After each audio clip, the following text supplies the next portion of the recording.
Hello everyone, this is Young Choi. I'd like to explain about homework 3 in Excel, and it has two questions.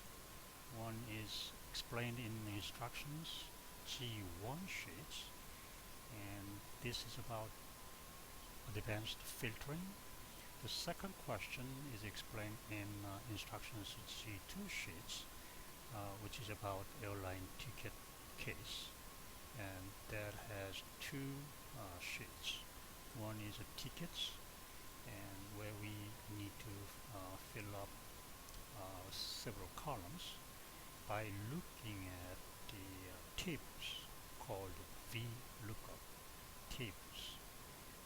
In this case, we have weekday lookup tables and base ticket prices tables and ticket book dates.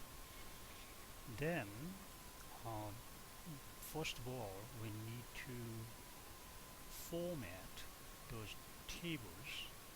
I would like to kind of scratch it, and this one will be given. Then once we complete the tables right here, then we can use them from here by using a major function VLOOKUP. But this exercise needs to know about the nested if or nested function, in this case weekday function, to look up the tables. So let's explain first about the lookup table formation. In this case, weekday lookup, day number will be 1, 2, 3, and then if we will, we can use autofill and to copy and paste. And this one, Sunday, starting from Sunday, and then Monday. For your autofill, you may need to have at least 2, so grab it and drag down. And by definition, the lookup table must be sorted by ascending order on the first column, which is okay in this case. And when we look at the second table, and tool, TUL, looks like a tool sign, and Chicago Airport, ORD, and those are the airport code with the 3 letters, and then city explanation.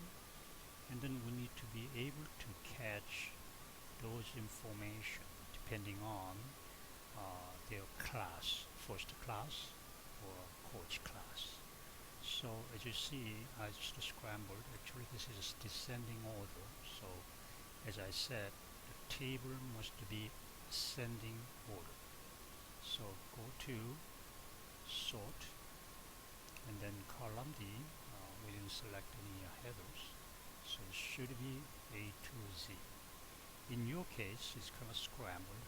In any cases, you've got to be sorted A to Z, which is ascending order. Okay, and in this case, ticket book X days table, that will be likely formatted by looking at case instructions in instructions J2, and once you reserve or book 21 or more days, then there's no surcharge. And 14 to 20 days, they charge 25, and 7 to 13 days is $75, and then less than 7 days, 100. So we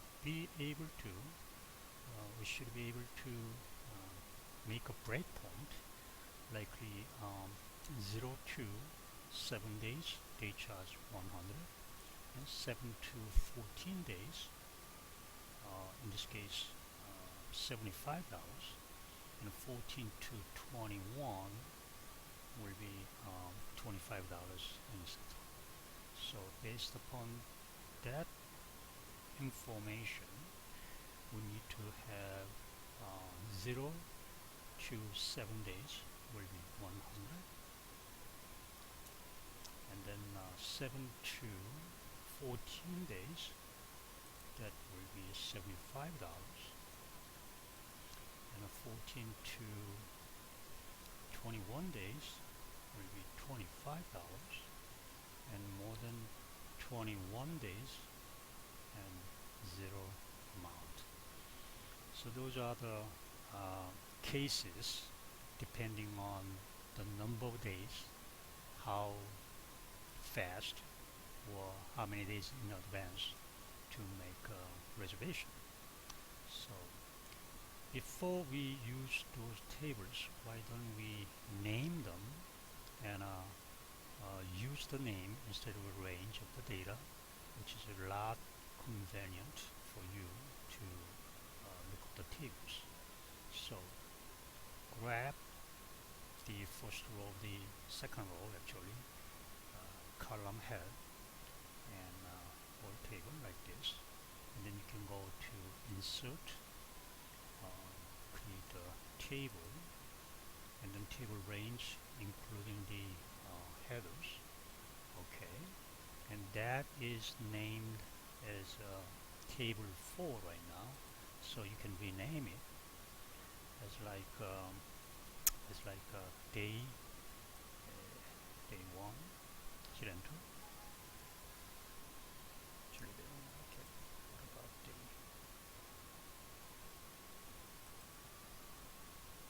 Okay, and this one will be named as a base. So you can go to insert table, and then range of the data, including the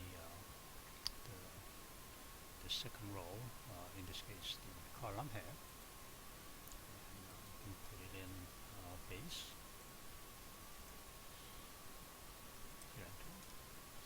And this one will be named surcharge. Go to table. Okay. Surcharge. Okay. So you see, when you click one of those, then this one is named day, this one will be base, and this one will be surcharge, which you can use then when you look at the table. So let's go back to tickets. In this case, we need to have 1, 2, or 3 the day number based upon the actual date, departure date. And then we use those day number to catch the second column. This is the first column, and the second column, day name. So in this case, once it's like 4, May 15, 2013, then we use that 4 to look up to catch the like a day name from the table. So in this case, we need to have a weekday function. So as a practice, somewhere around here, likely function weekday, and then the lookup, actually the base value, in this case May 15, 2013, hit enter. So weekday function gives the number, the day number, a week, number 4. So using number 4, we look up this table, and then we need to get Wednesday. Okay, so what we can do, using main function called VLOOKUP, so go to insert function and type VLOOKUP. Once you don't see VLOOKUP, in this case VLOOKUP is out there, which is okay, and our lookup value will be weekday and departure date, close the parentheses, and I gave number 4. Table will be day, and just make sure whether it's okay or not. The column index num, that is number 2, second column, and then range lookup will be false to find the exact match, so type false. Okay, and the second one, surcharge, will be same kind of routine, but it has an if nested function, and once it's a first class, then we use the lookup table tools. So and manually go there. Tools are, once it's a first, then we need to get $325. Once it's coach, $175. So we do have a if logical function to look at this VLOOKUP table depending on the classes, first or coach. So in this case, surcharge can be handled by using a major function again, VLOOKUP. Okay, lookup value obviously arrival airport, the 3 character set code. So click on that one, and table array will be, we name it base, the name of the table, call index num either 3 or 4 depending on the class. So we look at the class column. So if logic, open up parentheses, if this one, I'm sorry, if this one, the class is first, so equal, double quotation, first, close it, and then choose column 3 in this lookup tables. I don't want to work it there this time. Once it's not first, then the coach charge, so number 4. Okay, close the parentheses, and then range lookup will be same, false, like that. Let me explain again. Lookup value will be arrival airport. In the lookup table, we name it as a base, and then depending on the class, the first class in the table, the third column that we catch, once it's not first class, then coach, then we need to choose the value in column 4. This is the number, column number right there. Okay. And back cost is an easy one, so we use if function, like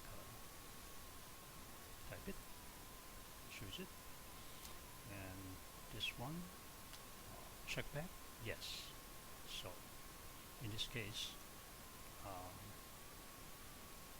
check back, this one is equal to yes, type yes inside of the quotation, and once it's yes, then choose this one. Okay. And once it's false, then 0 amount.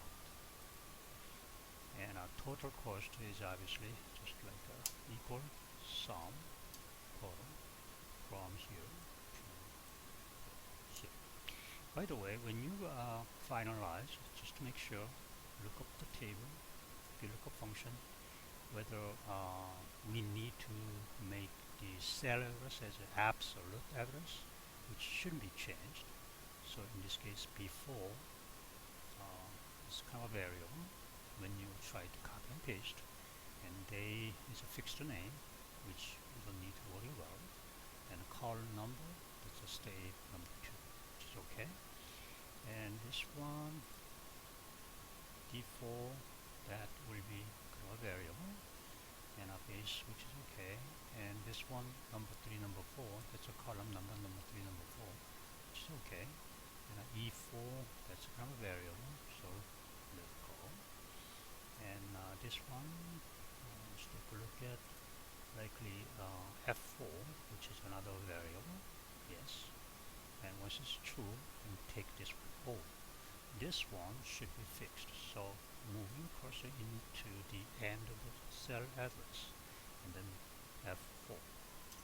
Okay, just to fix it.